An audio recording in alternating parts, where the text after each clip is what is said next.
Hello, everyone, and welcome to another edition of Hungry for More. I'm your host, Al Smith, and today I want to talk a little bit about St. Joseph. And I've got a good friend joining me today, Devin Schadt from the Fathers of St. Joseph. And he put together a book called Custos. It's a beautiful, I want to say, a guide to total consecration. And, many of us are familiar with consecrations. Some of us have done consecrations to Jesus through Mary, through the formula of St. Louis de Montfort.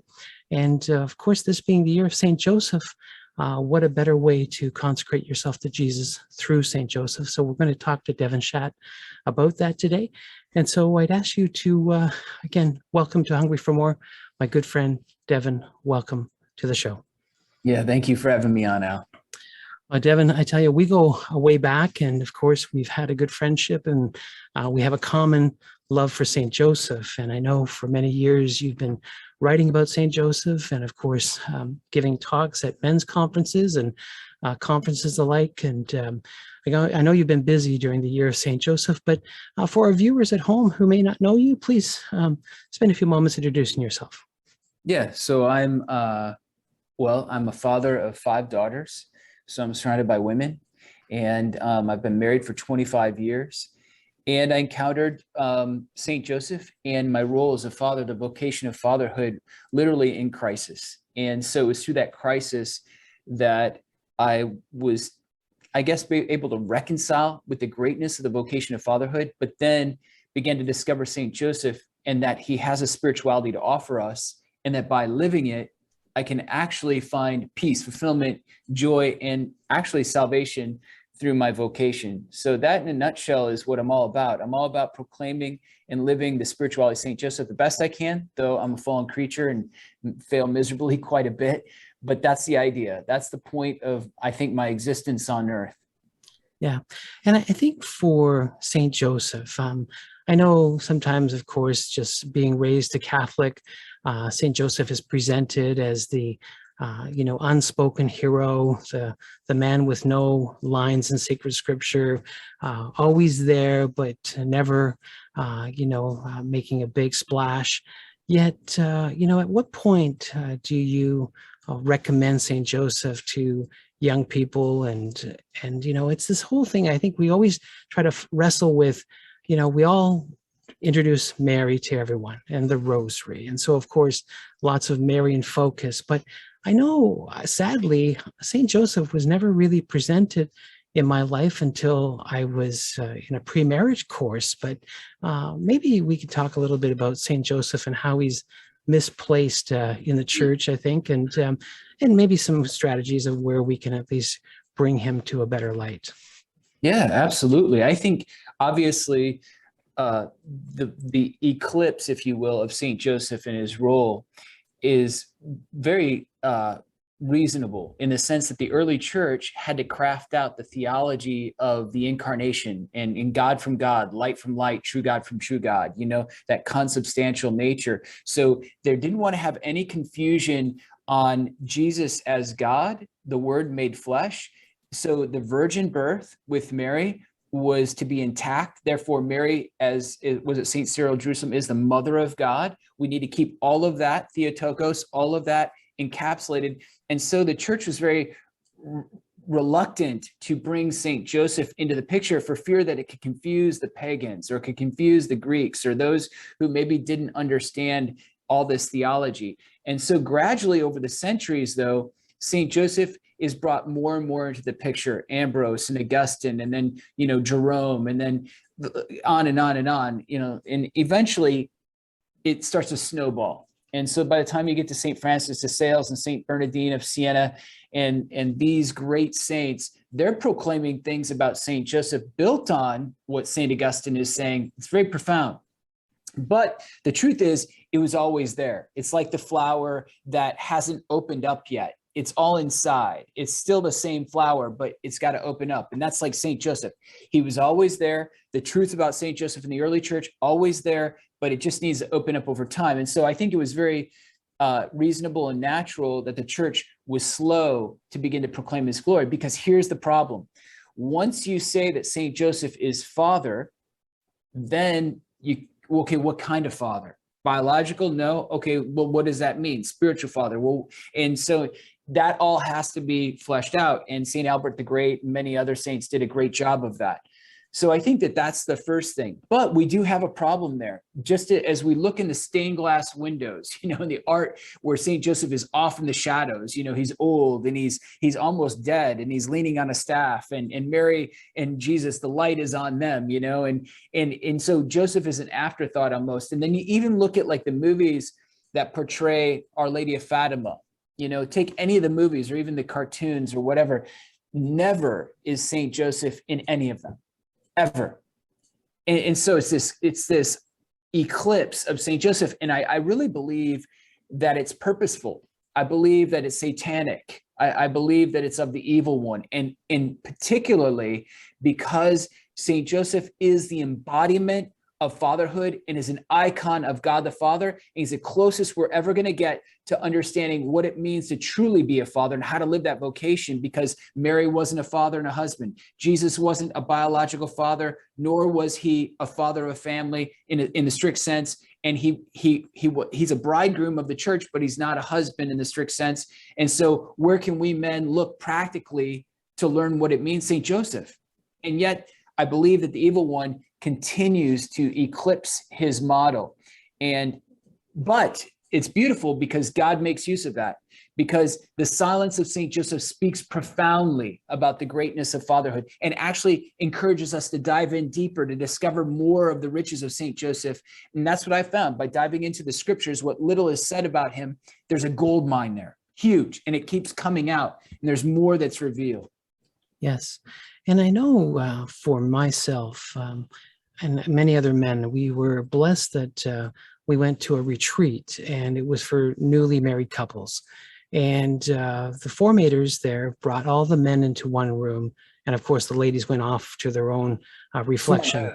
And, and I'll never forget, the formator said, "Men, I'm going to share with you my secret, and I want you to have the same secret." He says, "I want to introduce you to St. Joseph." And he really then unpackaged the scriptures, showed us where St. Joseph had a vital role as protector, provider, all those titles that we should have. Of course, we know those titles of priest, prophet, and king that we received, of course, those graces through our baptism. But St. Joseph, and again, a picture was given to us, and he says, "I want you to envision this. Joseph is coming to you, and he's saying, I want to make a proposition to you. I'm going to build an addition onto my house, and I want you and your new wife and the children that will come through your marriage to come move in with me.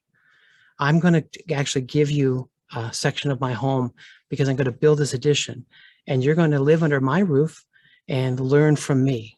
What do you think about that?" And of course, I'm always looking for subsidized rent. So I said, absolutely, absolutely.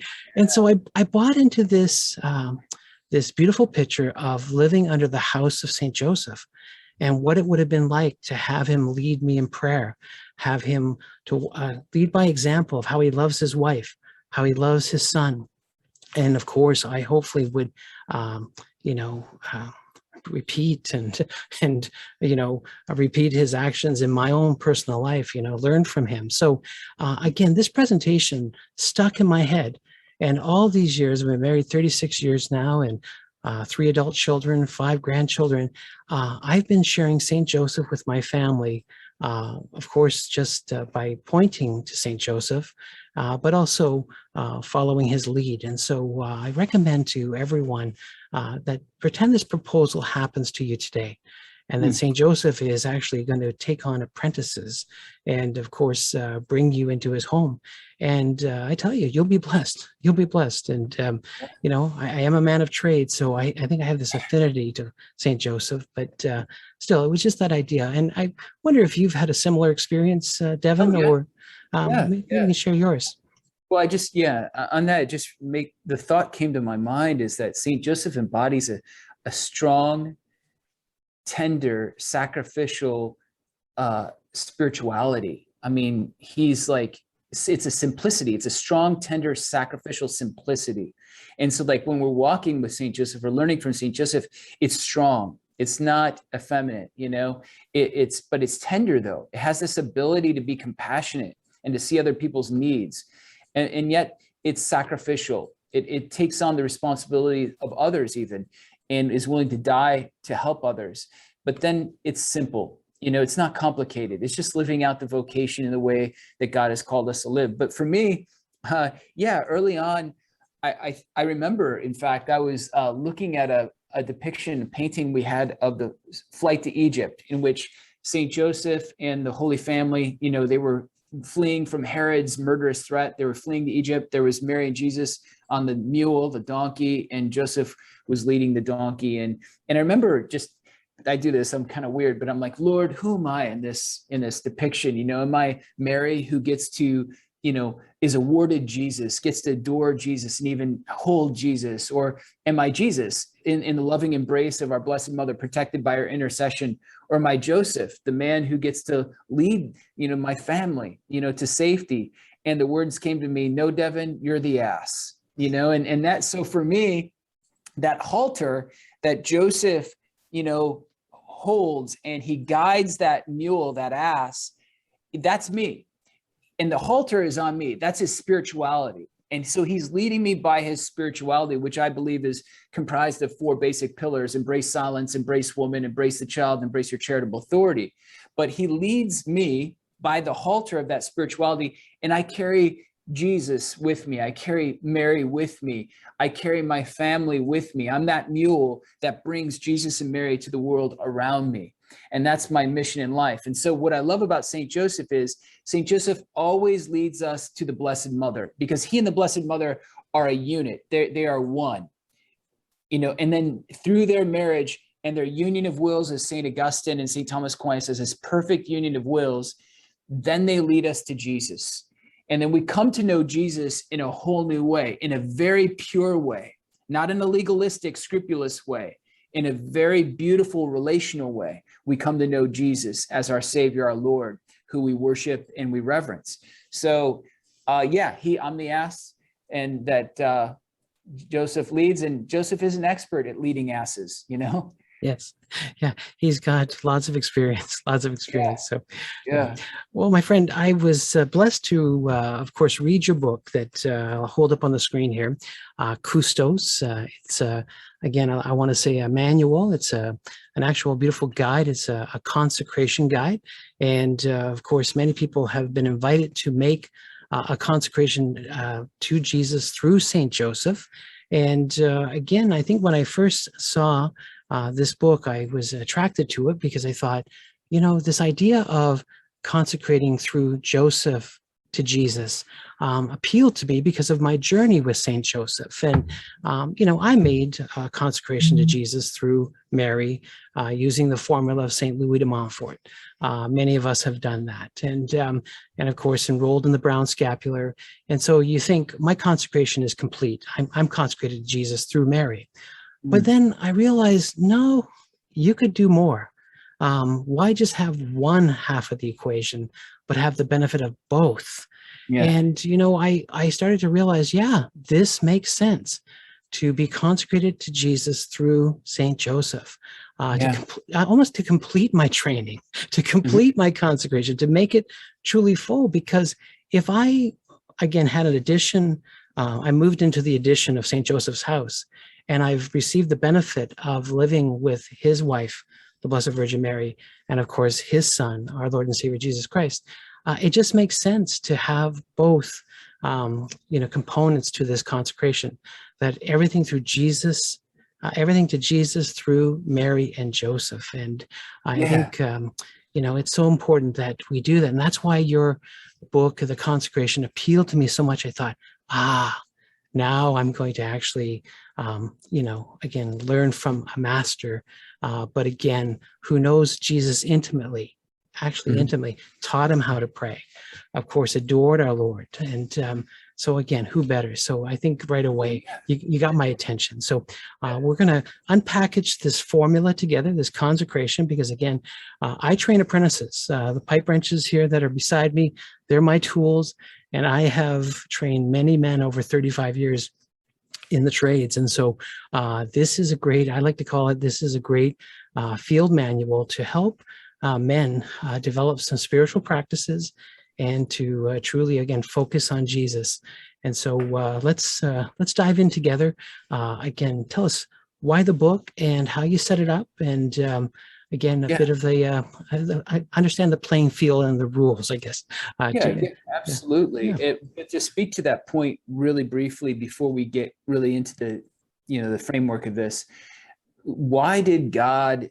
I agree. We're very Marian in our approach to Catholicism and to our relationship with Lord, but look at what God did. God chose that his son would be conceived within a marriage. I think Catholics are confused about this. They think that Joseph was either not married to Mary, divorced, separated. No, they were betrothed in the Jewish kedushish. It's the first stage of Jewish marriage. So God deliberately chose that he would be conceived, humanly conceived, in Mary's womb within the contract of this marriage between Mary and Joseph. But not only that, Jesus allowed himself to be consecrated to the Lord in the event of the presentation, what he could not do for himself on that 8th day, if you will. Actually, it's the 40th day. It was after the day of Mary's purification. It wasn't just Mary presenting or consecrating Jesus to God. It was Mary and Joseph. And this is the key. He wasn't the product of a single parent home. He just wasn't raised by his mother. He was raised by a father and a mother. He was conceived within a marriage, and he was consecrated by two holy parents. And this is precisely what this consecration is all about, is that we're asking Joseph to unite us to Mary so that these two parents, our parents in the order of grace, because they're now our parents because we're brothers in Christ through baptism, we're asking them to present us to God the Father through Jesus, with Jesus, in Jesus, so that we can be set aside for a sacred mission, for a holy mission under the Lord, and receive that grace through them, that Jesus would be continually conceived ever anew, ever more fully by the Holy Spirit in us, so that we can become alter Christus, another Christ. So that's kind of like, in a sense, the theology behind it. And that even applies to Fatima. At the very end, Mary is always pointing to Joseph at the end. At the last apparition, Joseph is coming, Joseph is coming. We can get to that later.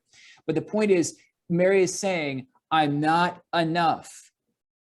And why? Because men need male examples.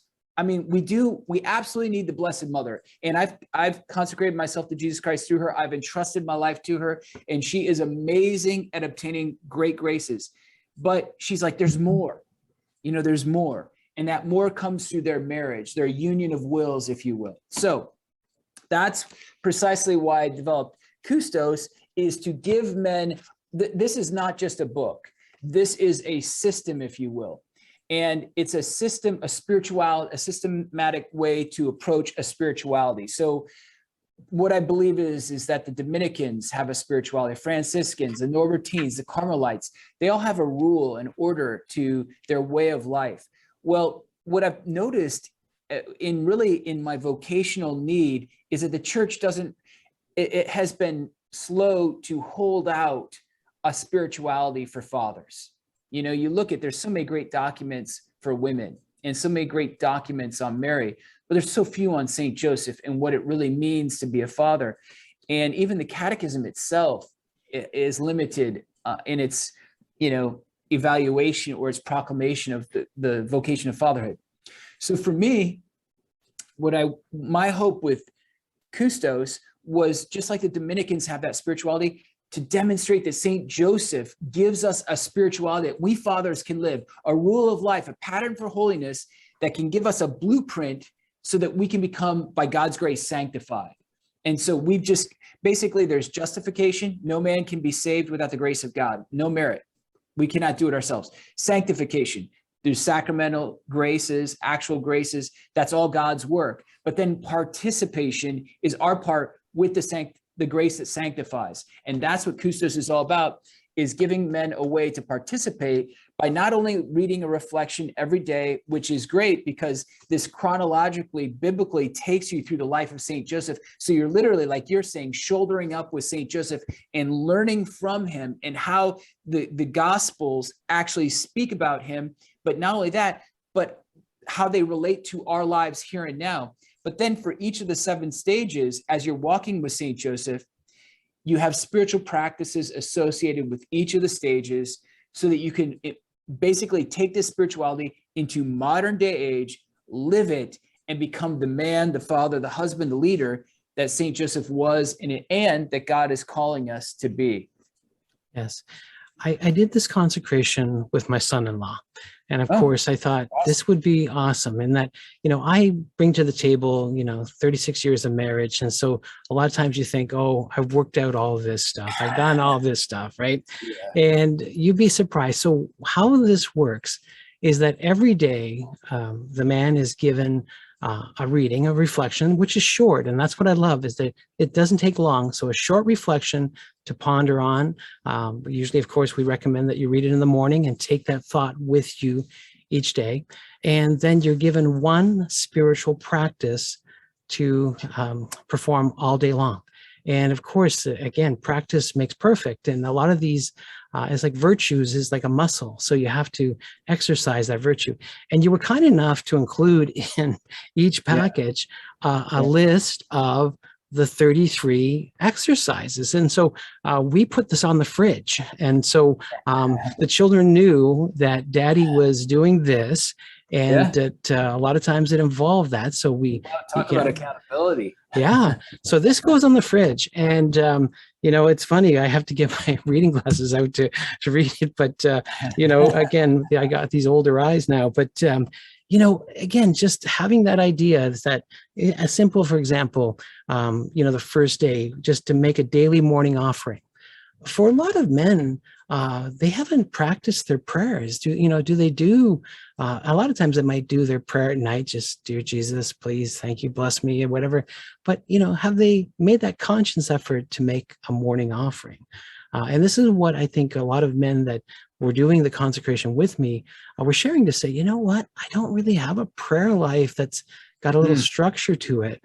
And it was kind of neat that I was challenged by these spiritual practices to start picking up some of these holy habits. And they loved how there was different stages, as you say, like there's 7 stages to this program. It takes 33 days. Well, we start you off with a little project, a theme. And I know the first stage is embracing silence. And there's so much to be gleaned from that, learning how to embrace silence. We live in a very noisy, crazy world, but St. Joseph was a great example of how to embrace silence. So again, how did you come about choosing these 33 spiritual practices? Because they are great. So thank you. Yeah. So basically, when I began to encounter St. Joseph back in, I don't know, it probably was about 2002, 2003, right in there, I discovered that, like I said, he had these 4 pillars that were really they were what held up his life. And then as I was immersing myself in these pillars, embracing silence, embracing woman, embracing the child, embracing charitable authority, I realized that I had to live this out. And then the question was how? And I discovered in the scriptures how St. Joseph lived it out, especially by comparing the patriarchs. And so for me, these 33 practices are actually my spirituality. In fact, maybe even a little bit more than this in a way. Now, do I do it perfectly or consistently? No, but I really strive. This is a target. Like they say, and here's the problem with most of us. A lot of us have the ideal of being a saint, or ideal of being glorified, or the ideal of being a great man, but we don't have a target to shoot at. And as one of my friends says, if you don't have a target to shoot at, you will hit it every time. If you don't have anything to shoot at, you will hit it every time. Most men don't have any targets. We go through life, we get up, we shower, we brush our teeth, we do our regular routine, go to work, come home, eat dinner, start it all over again the next day. And we kick the can down the road 15 years, and pretty soon we realize we haven't achieved anything. So what this does is this gives you the target to shoot for. And so for me, these 33 practices developed over many years, and they began to be the staples of my life. And I found that when I wasn't living one of them, my life suffered. And in fact, my family suffered. And I can tell when I'm off because I'm missing some of these, you know? So what I discovered in a sense is that there really are 7 stages to the masculine life on a daily basis, which is embrace silence, embrace secret sacrifice, embrace your wife, embrace your child, build your domestic church, live the liturgical life. That means there is a connection and association between what happens at Mass and what happens in the sacramental life and what happens in our home. Our home is a mini domestic church. And then working for God, which we get really backwards. The working thing is a big deal with men. And so in each of these 7 stages, there's associated spiritual practices that help us to really embrace these things, to live these principles, these 7 principles of Saint Joseph. And so these are the staples of my life. And in fact, in the back of the book, in the appendices, the practices are all spelled out with descriptions. And so they talk about how to make a morning offering, or how to pray the rosary effectively without becoming bored out of your mind or thinking about what you're doing, you know, tomorrow for work or whatever. These descriptions really help us to live out these spiritual practices, to understand what they are. Yes. And, you know, they're not that difficult. I mean, when of course, I was checking in with my son-in-law every day, just because, again, he's married my daughter, right? And I want to see that my daughter is receiving the best of care. And, you know, these simple things, but as you say, the first few days, it's embracing silence where he's developing his own prayer life. You know, I say to my son-in-law, did you do your daily morning offering? Did you start your day with prayer? And then do you know the litany of Saint Joseph? Because in the litany itself is so much. It's almost like you think of with a football team and how the cheerleaders would, you know, get you going and, cheer the team on. Well, when you start to meditate on the litany of Saint Joseph, you just see how blessed he is, just what he has to offer us. And that if we only just could imitate just even half of those virtues and half of those beautiful titles, we would be better men. That's for sure. But still, it's these whole idea of an examination of conscience. You know, my son-in-law, are you examining your conscience at the end of the day? Could you have done better?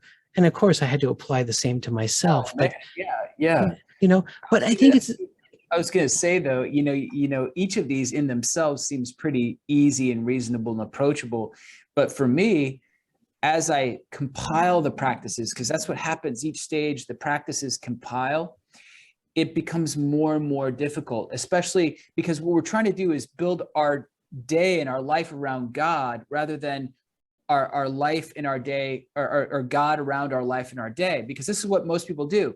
God gets the leftovers. God gets the 30 seconds, the end day. I'm tired. Okay, God, I'll throw up a prayer to you and hope that's okay, rather than building our day and our life around God. And so as you start to compile these practices and really live them and do them, to me, it does become actually challenging and difficult and sometimes arduous.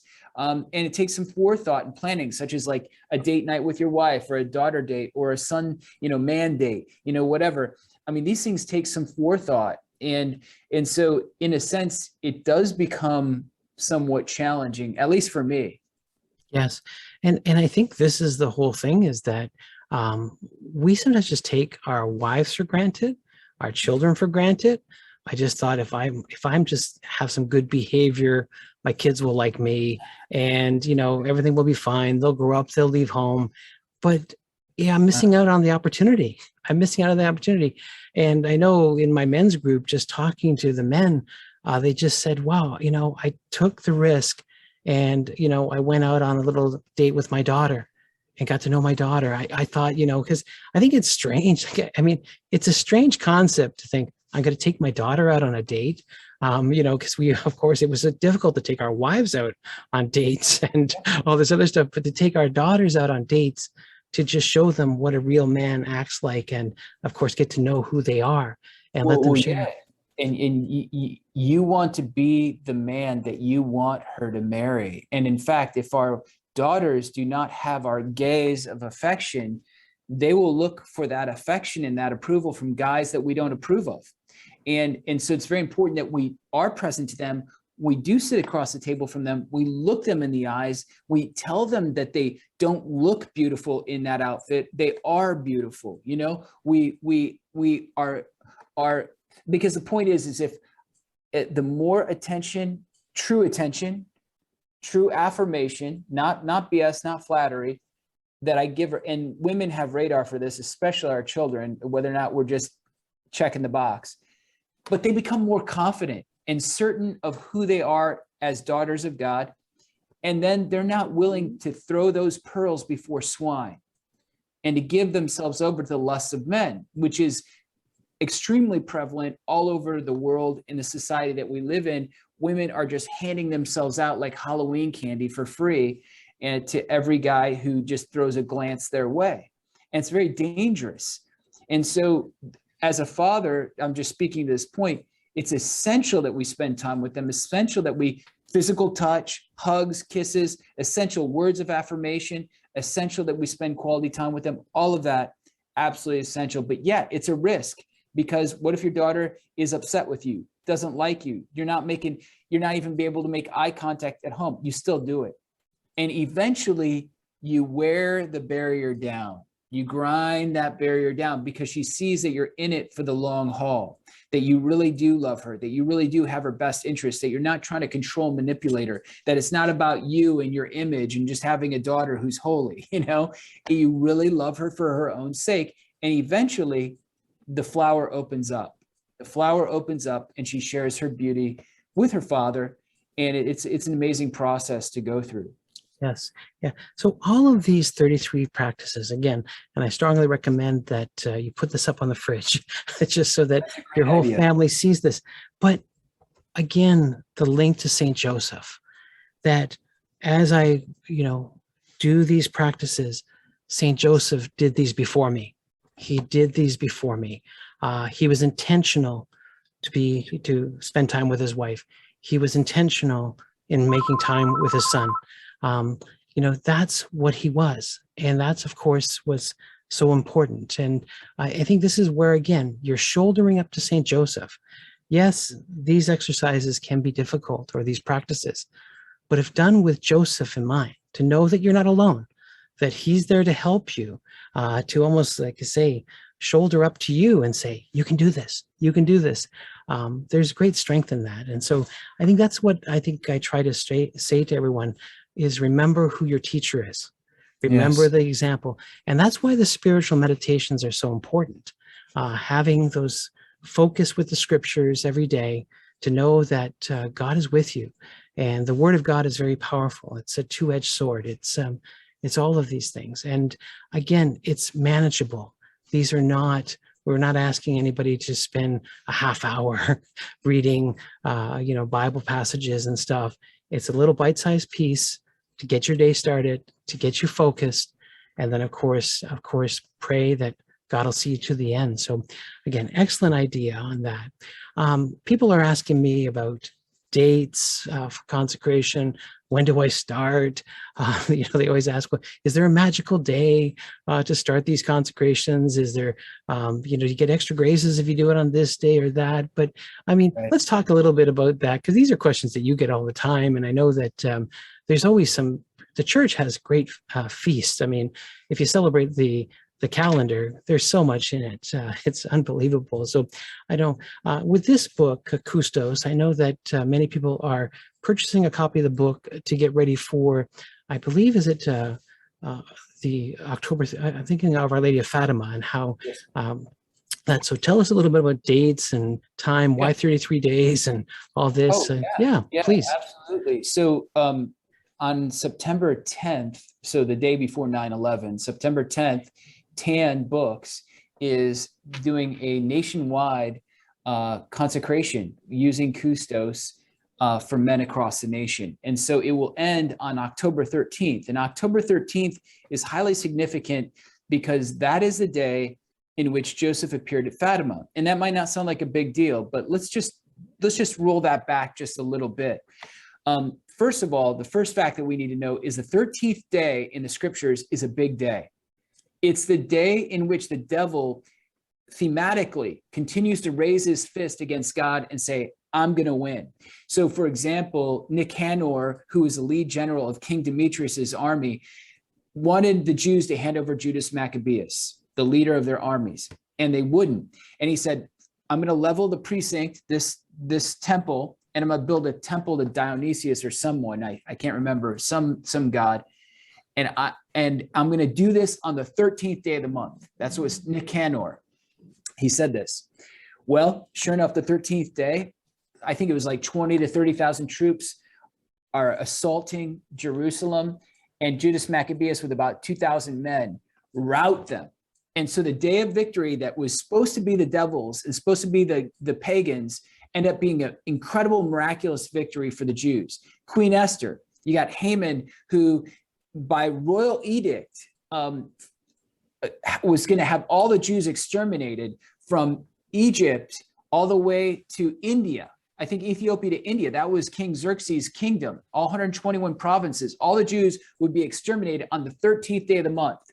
But Esther, we know the story, enters the king's court, has him over for dinner. He reverses the edict, and anybody who wants to have a Jew killed then is exterminated. So what the devil thought was going to be the victory over God's chosen people, God transforms into his victory. Jesus Christ, on Spy Wednesday, the 13th day of Nisan, the month of Nisan, Judas makes the deal with the Pharisees. This is the devil's hand. I'm going to win.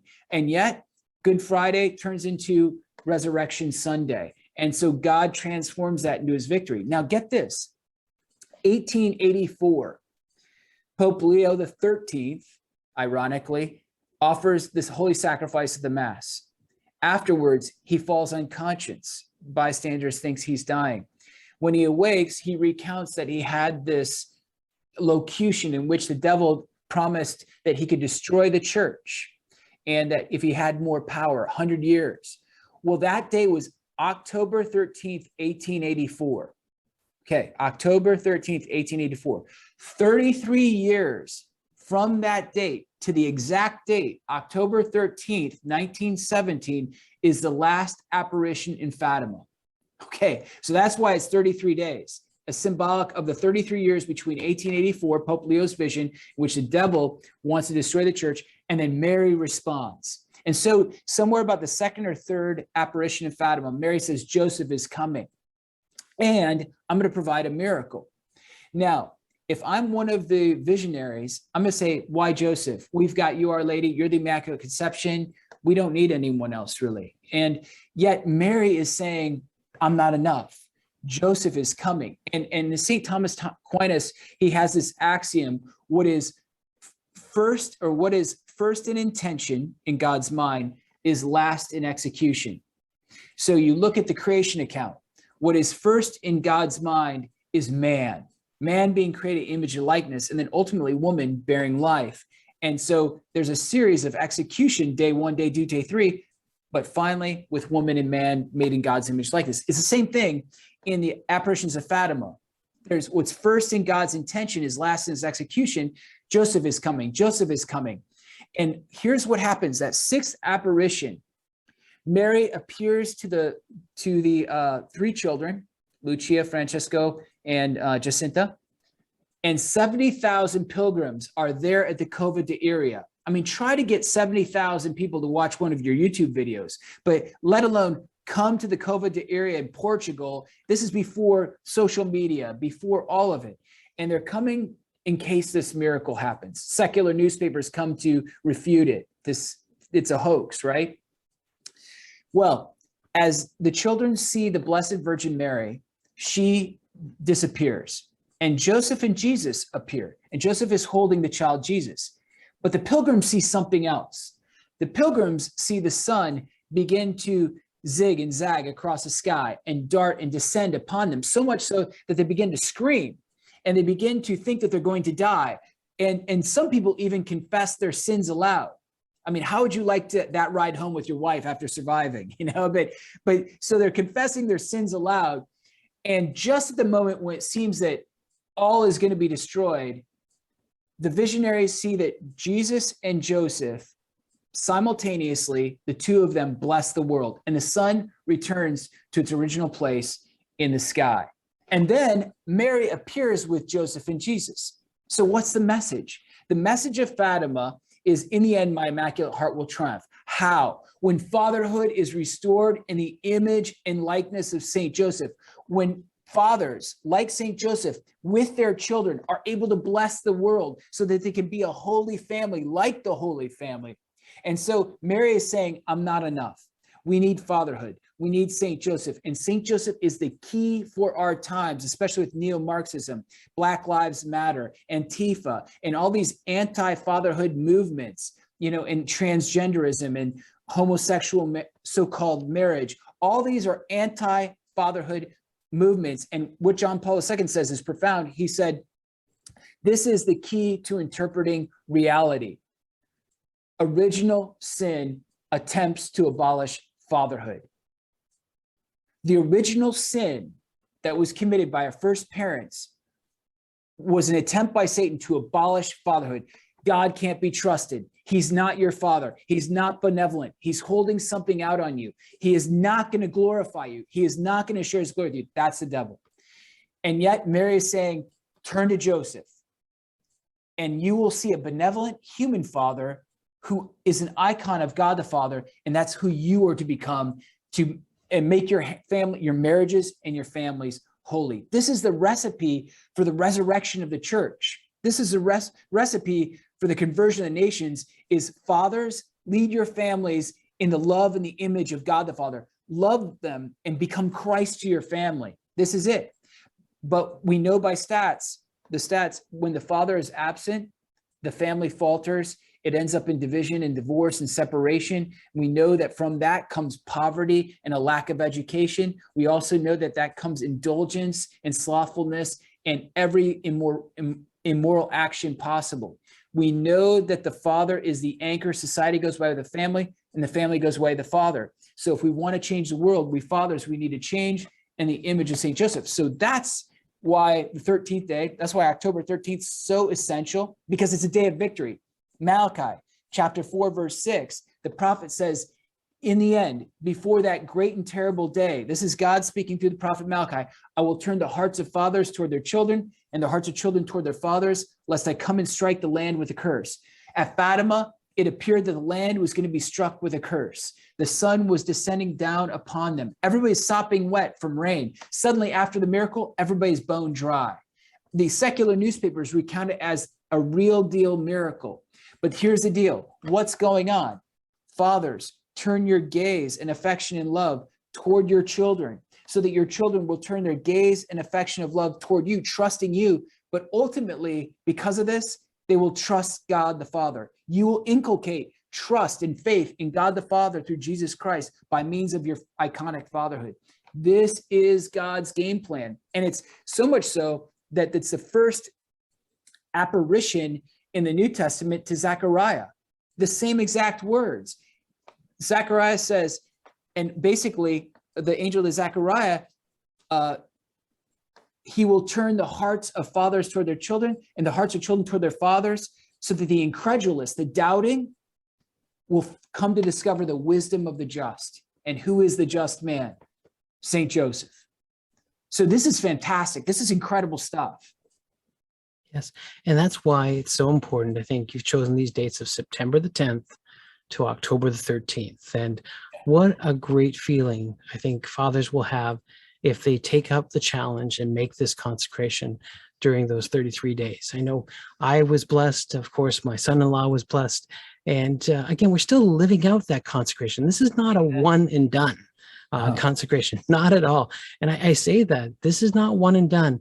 This is something that I've repeated and repeated and repeated, because this, again, these practices that you will pick up in this field manual, I like to say. It's a consecration book, but it's also a field manual. Yes. It will help you become a better father. And we need that example. I mean, how many times we go out to the communities and we see just fathers are brutes, fathers disrespect their wives, fathers have no time for their children. But when people see a loving father, a good example, that sacrificial. Man, yeah, sacrificial. He, again, people just go, oh, there is hope. There are good fathers. And of course, if they ever ask you, well, where'd you learn? Well, St. Joseph, you know, go to Joseph. And it's so true. Go to Joseph. Go to And Joseph. yeah, What he says, you do. yeah, yeah. And I think this is what, we've been picking up in this conversation, this idea that you need Mary and Joseph. And I know on that beautiful day of consecration, because there is that day where you go through a formula and there's a consecration prayer included in the book. And of course, you can sign it and date it. And of course, remember that beautiful day. We know the day of our first Holy Communion. We know the day we were married. We have certificates. And this is monumentous, the day that you make that consecration to Jesus through St. Joseph. I tell you, it's a beautiful experience worth framing almost in a way.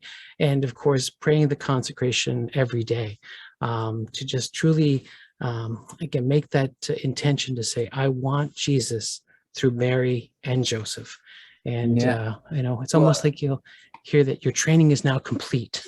I think, Well, and when you work at a job, your training is only the beginning. Day 33 is not the end, but the beginning. But I love what a lot of parishes are doing, men's groups are doing, like at our parish, on the consecration day, there was a mass, and at the end of mass, the priest enclosed all the men in the Custos scapular, the scapular of St. Joseph and Mama Mary, because it's both of their emblems on there. And the idea is sandwiched between these two parents, Jesus is being conceived in us. That's the idea behind the scapular. And it is the brown scapular, and it does fulfill all the requirements of brown scapular. So if you have been enrolled, you don't have to enroll again. But it's beautiful when the priest is clothing each man. Go be St. Joseph, go be St. Joseph, go be St. Joseph. It's just such a beautiful moment. And I've had men say that was a beautiful moment for them. Even guys who thought the scapular was kind of, the idea of the scapular is kind of hokey. They said that was actually a transitional moment for them. Yes. And I do actually have one scapular that I can display and try to hold it up for the cameras for everyone to see. But again, a beautiful, emblem, of course, Our Lady, and of course, St. Joseph. And what's nice about your scapular design is that you've made little pouches that you can put your medals in, like your miraculous medals or your St. Benedict medals or St. Joseph medals. Put them in the little pocket of the scapular. And I tell you, it's a great design. So beautiful. And again, it's, I think, as you say, one of those moments where I remember when I was enrolled in the brown scapular and the priest said the prayers and put the scapular on my shoulder, first of all. And then, of course, we put it on. And I tell you, that you're now connected to the Holy Family. Very much so. Very much so. Yeah. I think of one thing I'll share with the listeners too, and people know that I talk a great deal about Sheen's writings, Bishop Sheen's writings on the 7 last words and the cross. And there's always that moment, those words, woman, behold your son, and to the apostle he loved, behold your mother. And it was at that moment that we became children of Mary through a spiritual adoption. And, it's really what I took to kind of just really become closer to Mary.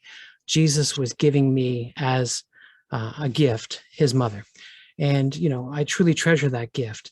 But years later, it was kind of like all of a sudden a light went on for me in the sense that you just received Mary as your mother, but you get the whole package.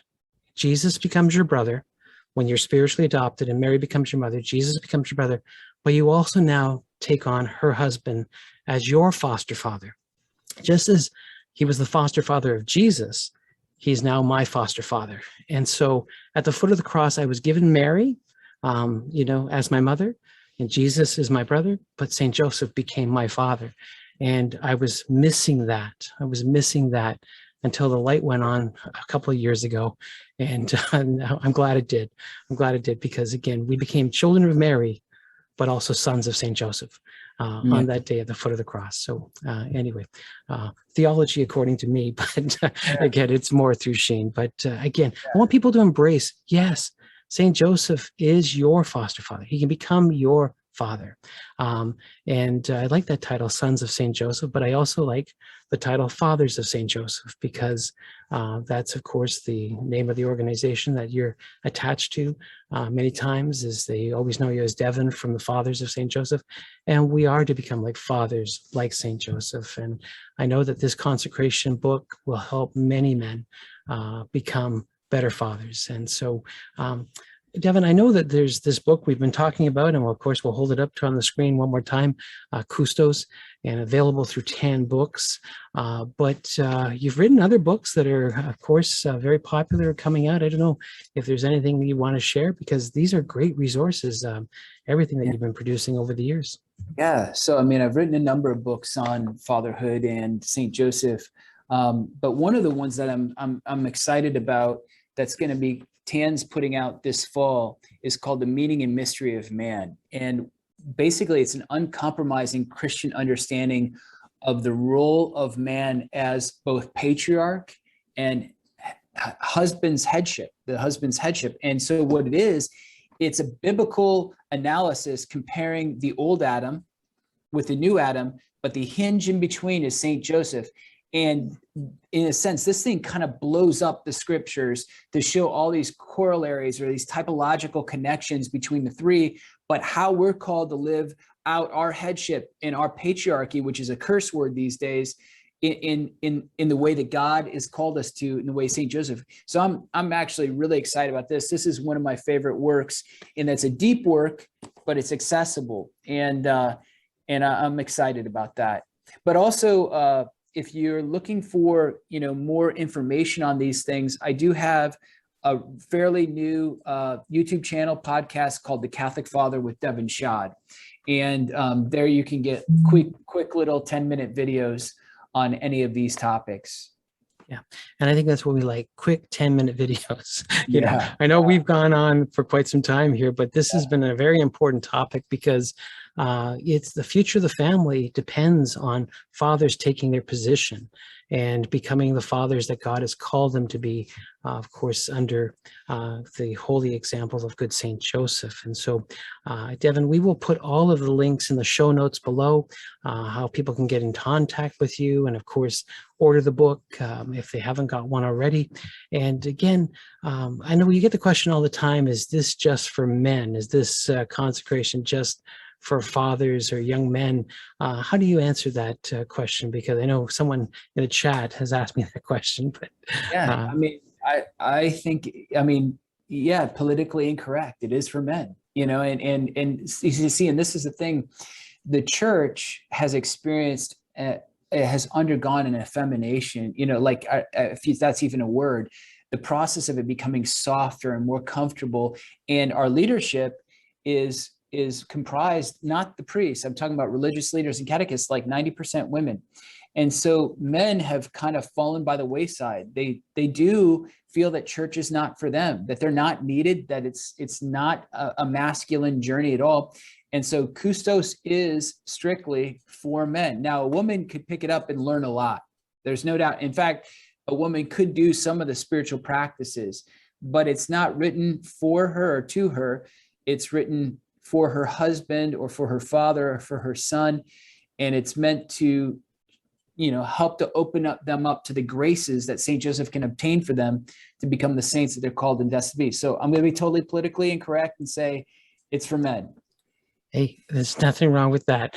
There's nothing wrong with that. So people love honesty, sometimes when it's brutal honesty too, but still it's needed today. But we need good fathers, we need good husbands, we need good men. And of course, this consecration to Jesus through St. Joseph will help a great deal of men. So Devin, thank you for writing the book. Thank you for promoting this great devotion. It's great to have you on Hungry for More. And we'll have to have you back after the consecration and kind of what I call maybe an afterglow party or something. But as we said in our comments, this is not a one and done book or a one and done program. This is an ongoing journey, to just keep practice makes perfect, keep doing this. And that's what I think I've always said to my apprentices. It's going to take a lot of practice for you using these pipe wrenches to get it right. And so we're going to have to practice imitating St. Joseph to get it right. But I tell you, the reward is great. And so looking forward to that eternal reward. So Devin, I'll give you the last word. Of course, you're on Hungry for More. If there's anything you'd like to say to our audience. Well, just remember, I mean, a house is built brick by brick and day by day. And so if we're waiting for that, time frame, like a lot of, when I have that 3 weeks, I'm going to get that project done, or when I have that month of vacation or whatever. No, start today. Realize that it's each day, brick by brick, small step by small step, and eventually that castle is built. Words of wisdom. I will take that to the bank. All right, well, let's go build some castles. So my dear friends, I tell you, thank you for joining me for Hungry for More. And I'd ask you to come back again next week. And so until that time, stay hungry, stay holy, and we'll see you next week on Hungry for More. God love you.